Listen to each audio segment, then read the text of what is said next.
So what the British really proved with the Battle of Britain is that their spirit can't be broken. When Hitler is going to switch, he switches up his strategy in the middle of this battle. Instead of actually hitting the military targets, he starts targeting civilians. And so the civilians of Britain, like, I guess they just can't be broken. They're using radar, so they can't actually figure out when the German airplanes are coming. The people also stand on top of buildings with binoculars, and as soon as they see like a German airplane, they go ahead and they issue this air siren, and then the people like run to the tube, which is their underground railroad, and they hide out. Their underground railroad, their underground, it's their tubes, it's their subway, sorry, which is underground railroad. Anyway, the British just prove that their spirit, their nationalism can't be broken. And this is where the saying keep calm and carry on comes from. It comes from the London air raids. And so Winston Churchill and the Queen, they're coming out and they're like getting people to calm down, and they're holding people and they're picking up stuff themselves, which you don't normally see from government officials, but they're going to do it. And the British people are like, screw you, Hitler, and they're flicking Hitler's airplanes off as he comes by, you know, being British. And so the British will win the Battle of Britain. And because of this, what happens is Hitler is going to have to stop. He can't continue to try and attack Britain. And it proves that Hitler can be beaten.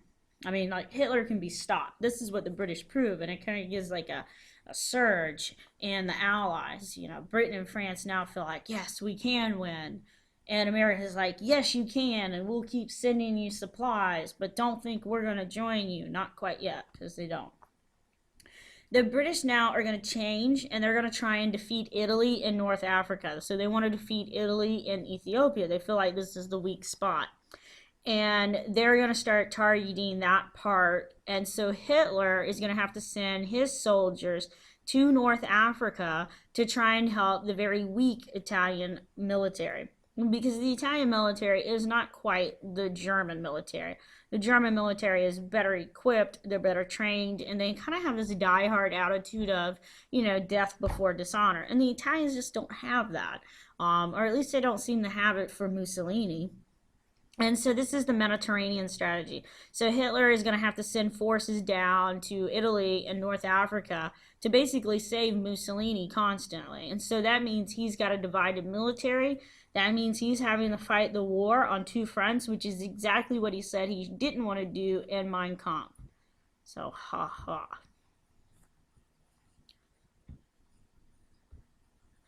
So, trying to get it a little bit bigger for you. The invasion of the Soviet Union. Hitler, he might know history, but he doesn't really learn from history. So Hitler believes that the Soviet Union is his big, like, obstacle. So he believed that by defeating the Soviet Union, Britain would also kind of fall. So he's hoping if he gets in there, he defeats the Soviet Union, that he's going to go ahead and get Britain to start actually caving in too. He actually kind of thought that Britain wanted the Soviet Union support, and they do. They just don't like communism, but hey, the enemy of my enemy is my friend. And so the Soviet Union was believed to be kind of weak. Supposedly the Soviets are weak, especially after Stalin had done his little purges and he had tried to rid the Soviets of the Bolsheviks, the old Bolsheviks. And so he kind of thinks that he's going to be able to get in there and he's going to be able to defeat them. The Soviets had also purged themselves of Jews too. And so they kind of had a weaker, or at least Hitler thinks, a weaker country. In April 1941, to protect his southern flank, he's got a flank, it's just his rear, Hitler is going to take Greece and he's going to take Yugoslavia. Mussolini is going to now try and invade Greece, but it fails, and that means it exposes Hitler to British attacks because the British are in Greece. And so this is going to start really kind of getting Hitler open to more attacks at different fronts.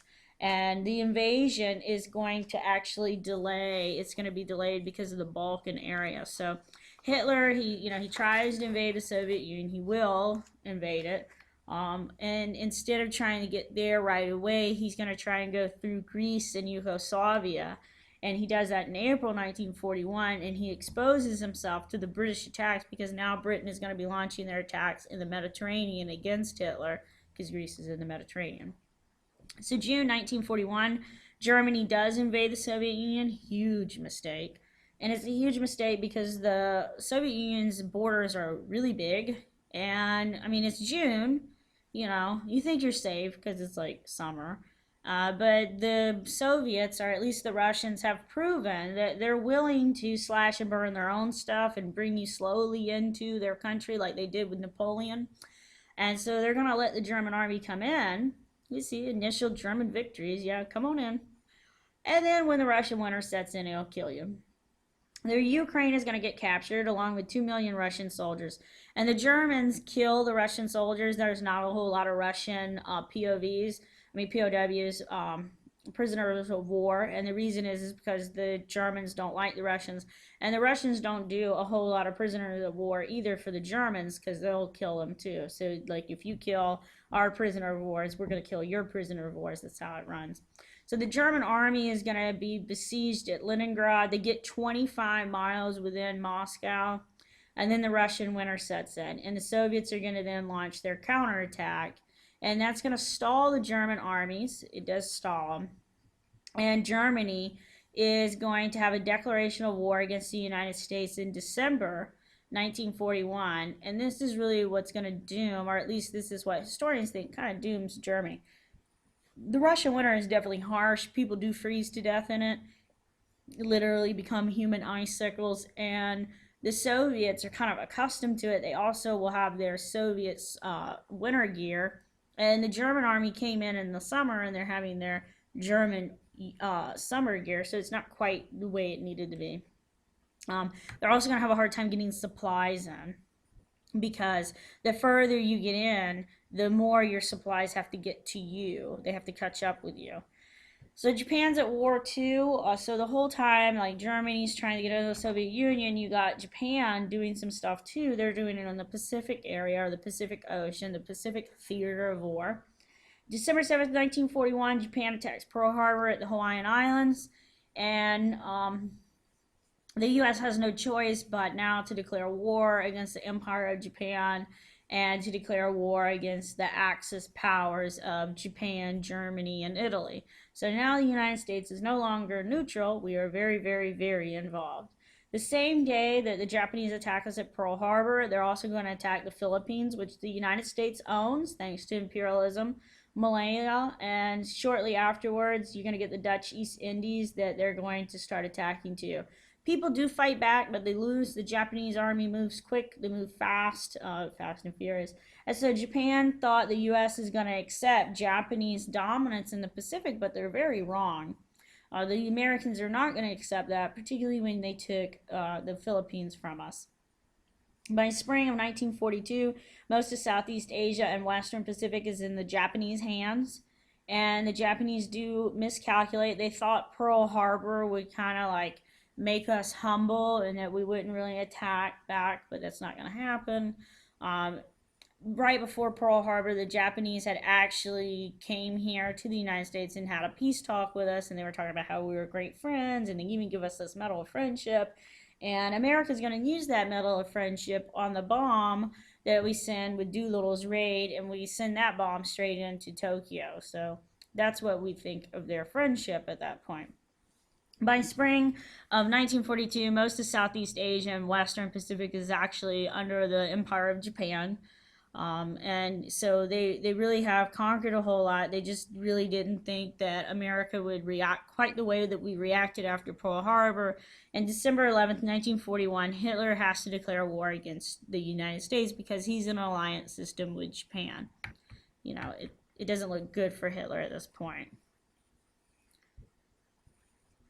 So the turning point of the war, 1942 to 1943, the U.S. is now in. So we call this the Grand Alliance. It's Great Britain, the Soviet Union, and the United States. Hitler has turned on the Soviet Union when he attacked them. So the Soviet Union has now joined the Allies.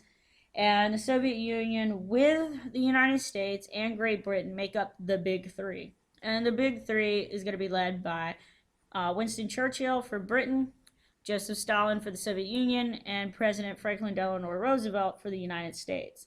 Now, Churchill and FDR do not trust Stalin.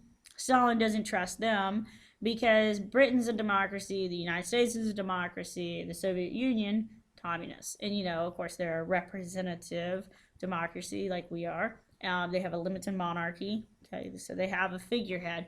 But basically, we have the same style of government. We have the same heritage, a lot of the same traditions, all the good stuff. So Churchill and FDR get along, but they don't trust Stalin, and Stalin doesn't trust them. It's just one of these situations where you only agree to be friendly because you have a common enemy at the moment.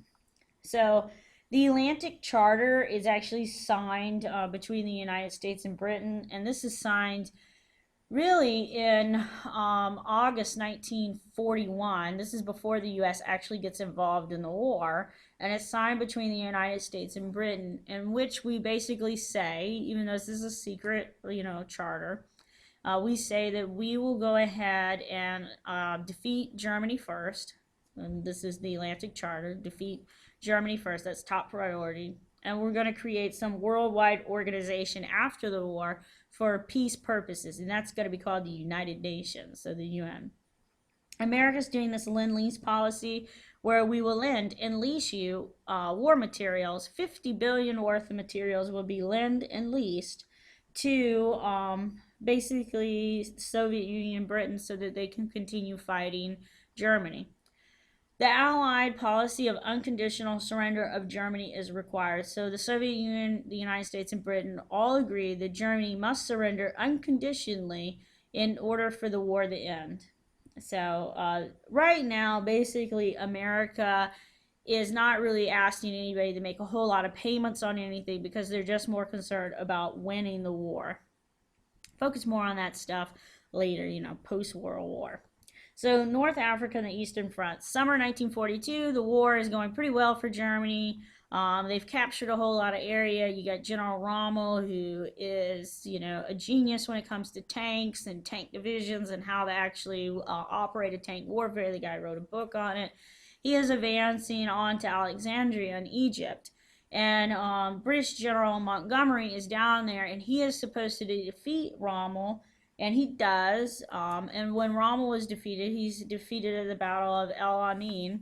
And when he's defeated, he will be airlifted. He gets rescued out of Africa, and he gets taken to Europe. And he has to go to France. And he goes to Normandy, France, which is going to cause us some problems later.